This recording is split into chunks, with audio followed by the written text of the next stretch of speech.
if he was on a better team, would work out because of his mindset. And it's cool to see him working out with this Ultra Prime roster. But guess what, Mazel? Elk is not getting another game on Caitlyn.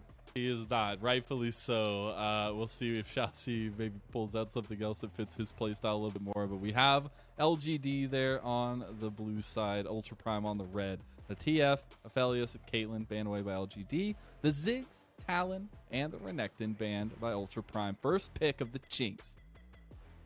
You'd expect Corki to come out for Ultra Prime right now. Probably does set up for something like a Jhin to potentially come out in the bottom lane. We have seen Elk index into other picks like the Kaisa. It can work theoretically because you have things like the package, but I don't like it. I think the fact you have Corki just play a longer range style, go with the Jhin right now, put the ball into LGD's court. You have both the Lee Sin, Xin Zhao left open. Heck, even Jarvan, who will get a lot of value agency up against immobile picks like the Jinx is open. So I think Ultra Prime's rotation of mid ADC makes a lot of sense.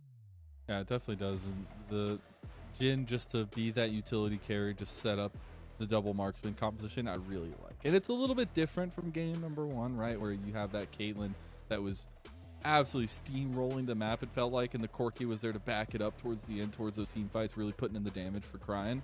But that turns our attention over to LGD, who are looking to get a decent amount of, I feel like, stability from that game number 1 in the Xin Zhao, where Shadow had some things that looked good for him, but setting themselves up at least with stability on the bot side of the map, right? Making sure that they have a duo on the bot side that is not going to get trounced on by Elk and Chelsea. And going towards that Nautilus, already knowing that for Ultra Prime, they're going to be going towards a more aggressive support pick as well. We've seen the Leona come out time and time again. You have the Jhin, so you are thinking of things like the Leona, the Rakan. Typically could bring out a Karma. I don't think you would in the situation against the Nautilus. The Leona is going to be locked in, and now we're going to be looking towards second phase for Ultra Prime. The fact that they already have a mid laner, they can try and ban out certain things like the Victor that would slot quite well, having the Jinx alongside it. And for the side of LGD, I think you just try and take away some junglers again. Push Hacker down into one of those secondary picks. Sure, he can play them like we saw the Olaf last time around, but don't let him get the Lee Sin or the Jarvan. I was going to say, you got to ban away that Jarvan. It's just such a powerful pick. The Camille as well being banned away by Ultra Prime as we're in that second phase. And just a little point, right? I love to see Xiaoxi getting something. He's played so much this split already, even though it's so early. Very, very heavy comfort coming in for the majority of Ultra Prime in the first phase. And that just makes me feel like they're using a lot of the momentum coming off of game 1 specifically, as the Jace gets banned away for the final ban of Ultra Prime. Ultra Prime wanting to take away some of the carry champions that Fearness is well known on. You still have a plethora of other high-value picks still open. Gwen, of course, is the first one that jumps to mind. I think probably the best blind pick top laner left open. Grog is still being there as well. I think for Ultra Prime here is where you should just index into a jungle pick. Still certain things left open. We know the Viego's still there as well, but looks like no, Ultra Prime maybe just wanting to head towards the top laner. Interesting. All right, so the Gragas comes through from Ultra Prime, and so far, so good in their style of composition they want to go for, bringing back the Gragas and the Corki from game number 1. Now we got to look at the solo lanes for LGD as we're maybe potentially looking at some carries to back up the rest here, but maybe even a tank at the top lane to shore up that front line that we wanted to see last time, and it's the Ornn locked in. So not having confidence in going for what should theoretically be a winning lane matchup when he did bring out the Gwen last time around. We've seen the LeBlanc covers a little bit, and I think it would fit their comp quite well. When we talked about more aggressive options coming into the mid lane, still brings a bit of that volatility that the Echo does, but also gives you a lot more room to play safe with the fact that you have Distortion, then having the Mimic as well, so having 2 getaways. We highlighted the Lee Sin being left open before. For the side of LGD, they thought it was more worth to ban out the Olaf, which you do have a ton of CC on your side as LGD, so I guess Ragnarok would be quite annoying.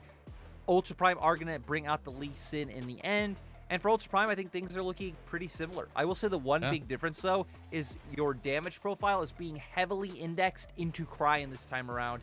He needs to be the big carry in the game. Elk going to be more of an enabler.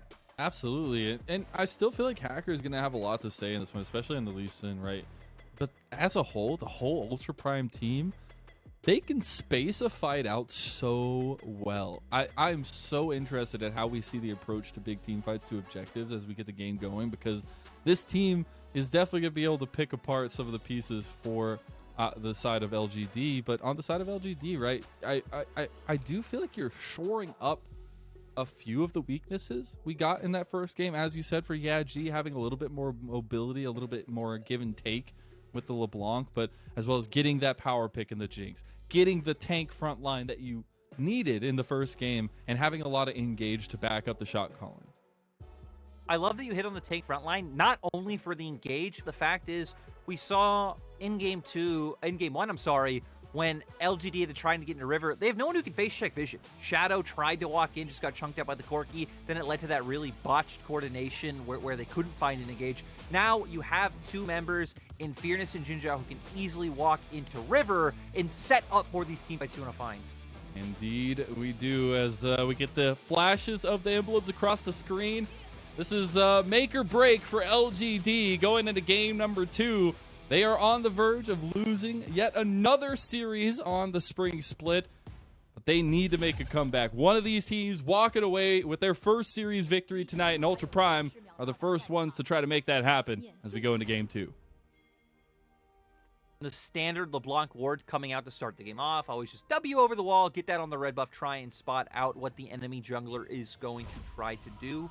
So getting some nice vision. Even Xiaoxi looks like getting a ward in the bottom side to spot out, just in case Shadow wants to go for any cheeky ganks. And Ultra Prime now going to commit to a full-on invade. Maybe just get some more wards down. Digi spotting it out, though. Yeah, able to spot it out. See some vision there, but the ward finally placed down. As we do get a little bit of that jungle vision for both of these teams. At least trying to find out the early pathing, right? Because that is what snowballed the game in game number 1, was the early pathing from the junglers.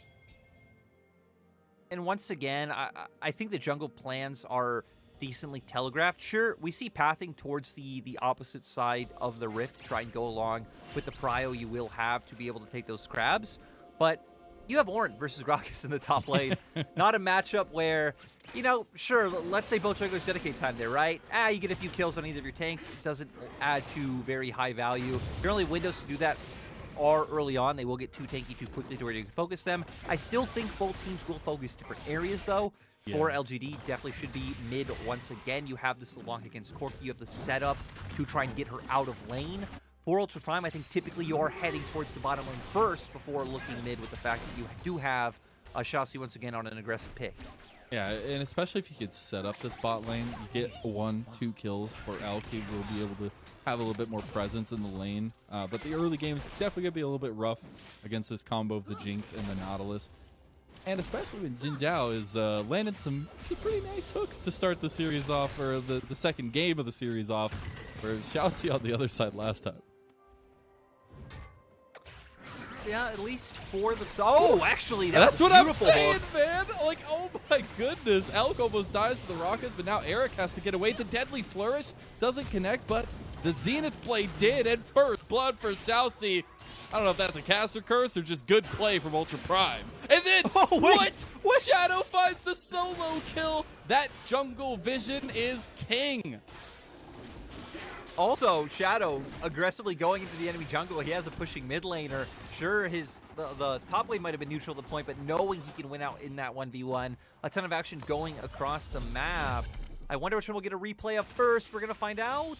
Looks like we're going to see how Shadow does it. Just passing through topside. Waits for Hacker to commit to the red buff with his Q. Can't get away now. Does have Flash, but it doesn't matter in the end.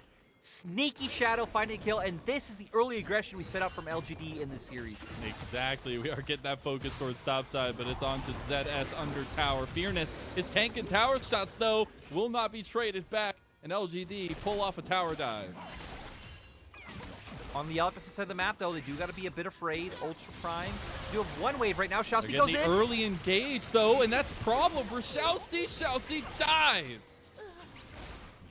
Yeah, it seems like he just wanted to force a bit of an aggressive trade, maybe to start it off, trade some HP, because Hacker not in a position to go in yet, even Cryin not here. Cryin has almost no mana. TP coming down here from the top side. Eric dies already. Cryin taking some damage too, but it's 2 for 1. Cryin gets both of the kills. In the end, it even equals up to being a 2 for 2 if you account for the Xiaoxi death Yeah, that started it all true. off. I think the silver lining for Ultra Prime is the fact that, okay, you got 2 kills on your Corki. We hit on how Corki is going to be your main carry and has to start getting accelerated in the mid game to be able to just take over the game against the fact that LGD do have multiple damage threats. The bad side is, like, okay, you didn't really deny LGD too much. I don't think they lost too much in terms of minions in the wave. And yeah, LGD picked up the same amount of kills as you. Xiaoxi almost gets hooked up by Jin Jiao, but will not do so. Crying taking a decent amount of damage from Yat-G as well. But Xiaoxi need to make sure this wave gets cleared out for Crying and set up for the mid lane carry. Looks like for now as well, LGD going to commit to having control of the top side of the map. They did take advantage of the window pre-6 where Gragas is a bit easier to dive. Maybe try and set that one up once again. Look with the at fact that this. Summoners are down. Eric gets in trouble here. Puts out the flame choppers. The deadly flourish connects though, and here's the damage coming down. Elk has the 4th shot, but the kill goes to Hacker. Both supports are around mid lane right now, so opens up for that opportunity for Hacker to find a sneaky way in bot. Sadly, the wave was going against him. I'm going to focus on mid now as both supports still staying here. I wouldn't expect anything to come from this with the fact that we don't have Yeji in lane. But Ultra Prime at least evening it up. And now Reset's going to come out on both sides. We do see a cult in the bottom lane for Eric, so committing more towards that scaling, getting that gold, and getting closer to his power spikes. Elk plated steel caps on the opposite side, so going to be able to survive a lot of the damage that Eric is putting out early in the game. And it does seem like we have lost Mazel, which is phenomenal, because I have been waiting for this moment to solo cast once again. Lyric in chat, date number 2 or 3. I can't remember. I can't remember what happened in summer split of last year. You know, we're just going to get back to the game, because Hacker making his way up towards the top side of the map. Looks like preempting of a potential dive coming out from LGD because they do have push in mid. They know Shadow's been on the top side. Now we see if they can pull it off. Explosive cast up for ZS. That was so early though, ZS. Still is going to be able to survive because Cryan does have TP. Yeah, that could have been really bad. Still though, your Corki going to lose out a bit in terms of mid lane, having to blow so much to cover ZS on the top side. You do buy time, which is nice when we're talking about this Corki being the big carry for the side of Ultra Prime. We know it is going to have to go later for them. But I think that opens up a good conversation with myself in terms of scaling. How does this look? How does this look, Lyric? What should we expect when we get, you know, say 30 minutes into the game?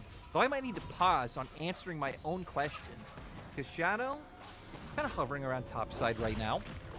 Doesn't look like he will commit to the play, so we will go back to highlighting maybe what happens later on. I think LGD actually looked very strong once we get to the later on 5v5s, right? You have the hyper carry in your Jinx. You have this massive front line, long range engage, close range engage.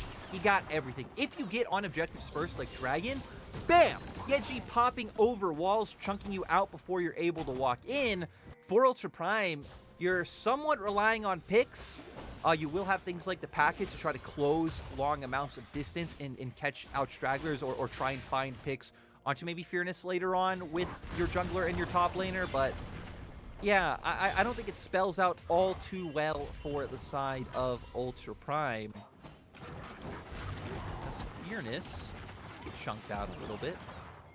You know, I feel like with the fact that Mazel's gone and I've completely taken over this stream, it would be a great time to bring out more up quotes. Sadly though, I don't have more up quotes. Sub is a phenomenal movie. I used to have a Mr. Fredrickson Christmas sweater. I did leave that in Shanghai when I left though, sadly, but you guys don't care about my Mr. Fredrickson Christmas sweater. You guys care about this Rift Herald.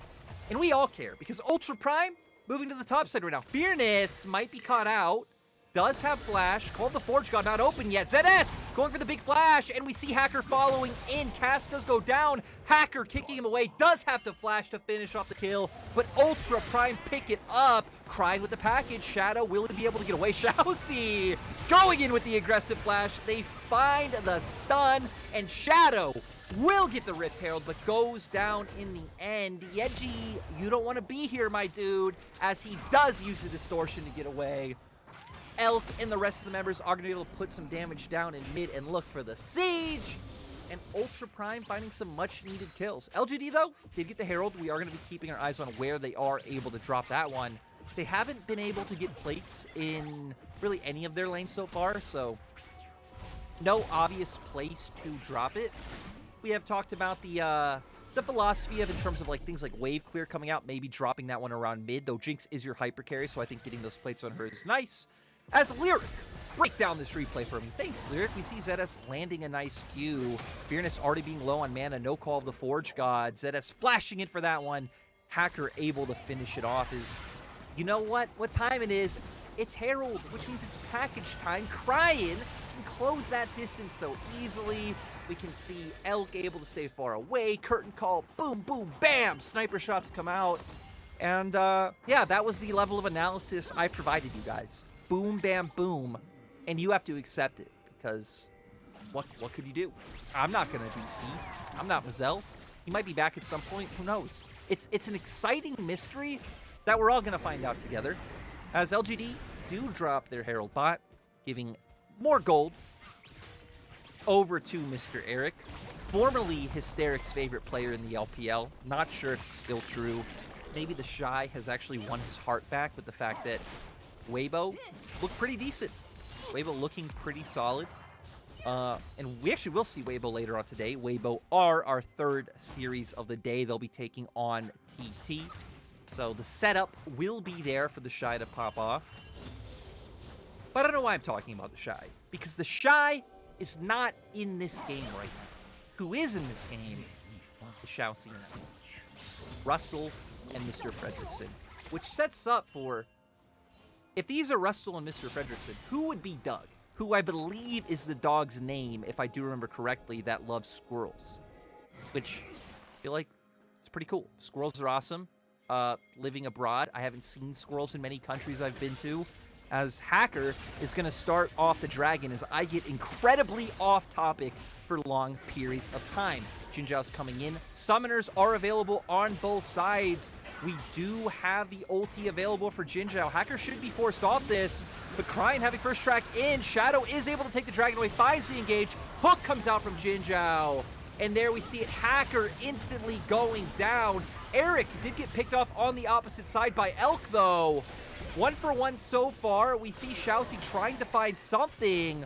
Jin Zhao getting incredibly low. Zenith now in the fight. Goes in with the body slam. Explosive cast, bringing the fight all over the place. Yeji distortioning in to find another kill. And LGD are chasing down the members of Ultra Prime. Elk, Xiaoxi, I don't know if you want to posture and turn this one. Still a numbers advantage. Crying did push in midway, so Yeji gonna go and have to answer back on that one.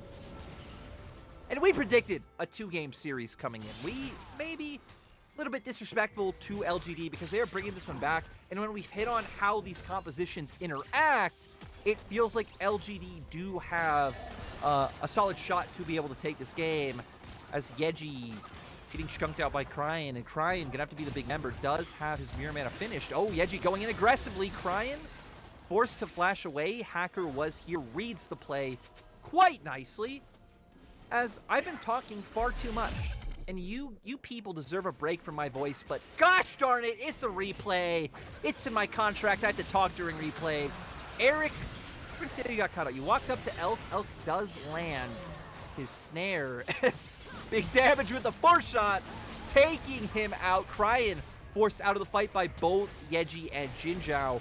Even with the roam coming in from the Ornn, making it hard. We saw on the opposite side ZS keeping in from bot lane, so not able to help his mid laner walk into the fight. And that's just the difference in how this panned out, right?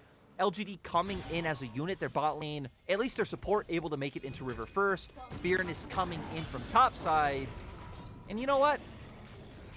Now that the replay's done, we're going to take a nice deep breath.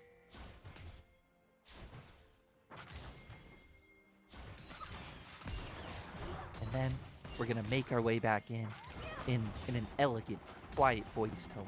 It's Crying kills minions across the rift. Jin Zhao looking for the play bot. Elk does have both summoners up. Can he outplay this one? Commits to the trade onto Eric for now. Shousey making his way over. TPs are coming out. Elk with the Gale Force into the flash over the wall. Call the Forge God coming out big, and instantly Elk is just deleted. Yeji lands a chain onto Shousey. Shousey is going down, and that is another 2 kills over to LGD. Elk getting a little bit too happy for those turret plates on the bot side, but the action is not stopping just yet. The knockup coming out from Fearness to lock down Cryan, gonna force out a Valkyrie, and LGD just aren't stopping this one. Sadly for Yeji, not able to find it, but Super Mega Death Rocket is massive. Another kill going over to the side of LGD with Eric picking up that one. LGD hurt us. LGD hurt us, maybe talking a little bit of trash.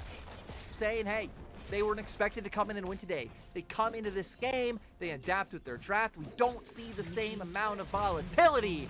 And everything is coming together right now for the side of LGD as, hey, we got a replay of exactly what just happened. You guys get to hear me talk about what just happened twice.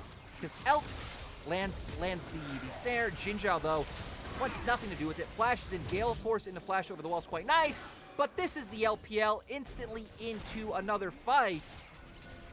And ooh, I'm hearing in my ears, Mazel is apparently back. I am. Gotta love technical difficulties, especially when it involves your PC. But like, you know, we got the MVP. We got the MVP of the LPL casting. All right, we gotta give Mr. Solo Lyric some time to himself. But Ultra Prime apparently getting some time with the Rift Herald. Catch me up a little bit. What we got? I see we got some action, I would say, as we're almost at a kill a minute, Lyric. Oh yeah, we've seen a lot of spiciness, especially down towards that bottom lane. LGD though, Mazel, they're picking it up. We've seen their members rotating on the map. Fearness, Shadow, Yeji, all going towards the bottom side. Cryan! Oh, but Eric just dies! Oh my god! And here's the poke coming through. The Orange Horn has been called, but the Gale Force gets Elk out, and we're starting to see the setup from Ultra Prime here. Oh, he goes in. Oh, he can't get the kick, though. He gets it late. He dies to the tower, and Shadow gets the re-engage, as does Jinzhao, and Ultra Prime are caught running. Elk getting the depth charge used upon him, and he gets clapped to death. I mean, LGD coming up in spades. Remember, this play was started off by Ultra Prime. Nice package, finds a kill, but still over-aggressing, maybe feeling the heat in terms of the scaling of these compositions and how this game will pan out. They're scared. The Ornn, the Jinx, the LeBlanc, what are we going to be able to do against this? Let's pull the trigger now and hope for the best. Sadly, the best wasn't very good. Honestly, it kind of sucked, and now LGD get another tower. I like the analytical breakdown. See, my play-by-play brain has started to take over Lyric a little bit. With that hard-hitting analysis. But we there was no replay, Mazel. The analysis comes in the replay. Yeah, we got to set yourself up there. There you go. Perfect timing. Look at this. Mazel, I knew. Package comes out instantly into forcing the cleanse, but man, ZS closing so much distance. This is where, though, I think for the side of Ultra Prime, you just commit to the disengage. We're going to see them look for the turn, though. They do land a Q onto Shadow, thinking that he can find the kick, but still, members like Jinzhao, Yeji able to close distance so much faster, and now Cryan not really having too much he can commit to the fight. We already hit on how Elk isn't going to be this massive damage dealer this time around because he is on the Jhin. And guess what? The enemy team is tanks. Jhin hates tanks. You really can't hurt those guys. And he ends up going down the end. So just overall, over-aggression coming in from Hacker, right? You could have backed off. It could have been a one-for-one play in the end. That would have favored LGD because of their scaling, but it is better than giving them everything. And I'm very, very much liking this bounce back from LGD. It looks like they've shored up some of that communication, right? And they're playing with a lot of confidence. We got a BM book purchased for Yaji on the LeBlanc. Can always appreciate that. Got 10 pages in that one already. But it's been a lot of that decision-making that I feel like we've seen LGD be able to turn around a bit. Still, the worry is of that double marksman composition. We'll see how that scaling kind of turns out for Ultra Prime. I feel like the problem is LGD win in numerous different map setups, right? Yep. They have side lane pressure coming in from the LeBlanc, so Yeji will continuously be able to put a lot of pressure onto either ZS or Cryan, to where Fearness should be able to survive against both. Sure, he will get pushed in, so it will be one side of prio for each, but LGD, massive benefactors. Front-to-back team fights. You have the Ornn. You have the Nautilus coming through. I'm going to pause as Herald does come down for the side of Ultra Prime. I don't know if they have enough damage to die Fearness. I don't know, but Fearness wants to go for it. The kickback, but he still gets the secondary activation off. Hacker has to use the war jump to get away, but Shadow is on the flank. They're TPing down here.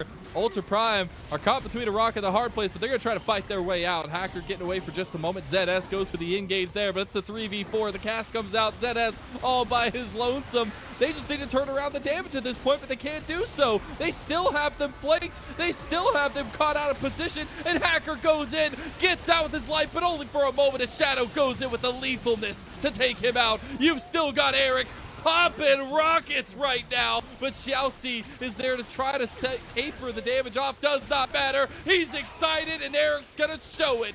Huge play from LGD. What should have been a winning play for Up completely turns its head in LGD's favor. I want to highlight, Yeji walked all the way from top lane to bot lane. That is how long that fight took. Doesn't have TP, was sitting up topside even when members started dying. LGD able to buy time with that durability that we talked about and turn it into a winning fight and another turret. What a play, what a turnaround in game number 2, and I'm starting to get a little excited here myself as Eric might get a little excited, hopefully get away. Cryin just gets him, and the confidence go flash Yeji, over the go! wall, but Yeji shuts him down. Cryin was not happy after that last fight. I'm so happy that Yeji went in for the pick. When he started to click away, I'm like, what are you doing? You're LeBlanc. You can easily get in there and find that trade kill. Be careful, Ken, around all those pages, man, all right? Whoa, whoa, whoa, whoa. You are on LeBlanc. There is only, what was it, a Lee Sin or something in front of you? You're fine. Point is, you're fine. We're going to see on the replay, though. I think here LGD overcommit. Because you look at the minimap, Yeji is top, like we hit on. You can't TP down. This is numbers advantage for the side of LGD. It is a bit of a 3v4 right now, so they're able to get good damage on ZS. Cryin trying to find something back. Curtain Call does open a nice time. Keep your eyes on Xiaoxi. Solar Flare does only lock down one. Had that been able to hit Eric, that could have been huge, but he instead locks down Nautilus, and it sets up for Eric to just chain these resets and buy enough time for Yeji to get across the map to get here. So I think a little bit of a... Oh, wait. Nope, don't finish that one. As Ultra Prime fighting in the mid lane. They have already lost one. Hacker getting very low himself to get engage onto ZS. He tries to cast them away from him, but he dies anyways. And now LGD feel fully confident to push down in the mid lane to get this tier 2, or even go for an objective if they want to. Look, this will not cast or curse this game. LGD are winning this game. LGD commanding lead. 7,000 gold. They're going to get a Baron. They have scaling on their side. They have the different ways to play out the map. And now for Ultra Prime, I mean, I don't even know what your comeback condition is. Elk is dead. Elk is dead. Oh, yep. There's the chain completion. Yeji adds another couple pages to the book. Like, for Ultra Prime, I feel like all you're saying is, hey, hopefully you can find picks, but I feel like the only 2 members you can... Maybe there's 3 members you can pick off, right? You can either pick off AD, support, or jungle. It all involves them being left alone or them walking into you. As we see here, Xiaoxi, once again, trying to find and engage. They do have numbers advantage, so I think they could get it. But still, you're just going in on these tanky members. Shadow popping his ultimate, buying so much space, buying so much time, to where Elk and Cryin not able to get in there and hurt him. And Eric is just huge. Eric is a 3-item jinx at this point in time. Ultra Prime's team comp is not very tanky. He can just completely wipe out anyone. Yeah, and it's a lot of, as we were kind of mentioning in the draft, right, it's a lot of go forward for Ultra Prime, and when you're at a deficit like this, makes it more difficult, right? You see Xiaoxi getting these good engages, but after he gets the engage, you can't really do anything. And I will say there seems to have been a little bit of hesitance in the play calling from Ultra Prime. We saw it on that bot lane fight. We've seen it a couple times in the team fights where it seems like the target calling is a little bit spread. And that definitely, when you're in this position against this style of composition, makes things a little bit more worse for wear. As we see LGD pushing strong down this tier 2. We'll get it and on to the inhib tower. They do have a bunch of ultimates open as well. The side of Ultra Prime need to be careful. Call of the Forge God can be open at any time. Chain that into Yeji jumping in and finding a pick. that things get very scary for the side of Ultra Prime. Heck, I guess things already are scary. We're just talking about upping the ante. We're talking about, like, new age horror films compared to old slasher horror films. Because let's be real, ZS goes in for the engage. Got the curtain call behind double. One of the Forge God gets the connection, but LGD have too many peel options, and they're too tanky to really be forced to back out of anything at this point. And you just committed an E-Flash ultimate into a LeBlanc who can easily distortion away and feel fine. You would have had to instantly burst her out for that play to have any steam. They weren't able to do so. I don't know how they imagined doing so. You maybe a big one into a fourth shot or, you know, curtain call does it, but I feel like even that, we're grasping at straws for ways that Ultra Prime could find picks or win fights at this time. And again, a lot of it just comes down to how the champions interact at this point. Yeah, and for me, it's honestly impressive that ZS has still been able to find all these crazy engages, even though they're not working out, right? Like, we obviously see why Ultra Prime feel confident in the Gragas. Is it impressive, though, when you're trying to find engages that shouldn't happen? True. Dredgeline doesn't connect. They got the TP, but it's a little bit too late. Double knockup already completed there, and Fearness just keeps walking forward. Yeah, G gets another couple pages to the book, and Jin Zhao gets his own kill. Ultra Prime spread to the wind like dust, and LGD, at this point, have their pick of the litter of what they want to do. I mean, yeah, for Yeji, let's just, you know, give him some praise real quick, right? 10-0-5 on the LeBlanc. I feel like we've been talking a lot about Eric because typically he's been the one getting jumped on, but Yeji has been the one putting out a fair amount of this damage, and especially the presser, right? He's been constantly weaving in over walls with the LeBlanc to force members of Ultra Prime to back off. They catch Crying there. He has to use the package out, but a lot of ultimates are going to utilize the re-engage from Jin Zhao, and there it is. The resets for Eric, and the excited spree continues. Ultra Prime trying to do something about it, but the Nexus is the focus for LGD, and they'll even up the series 1-1. Overall, just solid performance. I think we saw hints of the Ultra Prime that we didn't get on with some of the aggression coming out towards the bot lane, but LGD just had a nice answer. We saw them dedicating resources down towards bot, typically TPing or walking numerous members down, especially when it comes to top lane. We saw Fearness make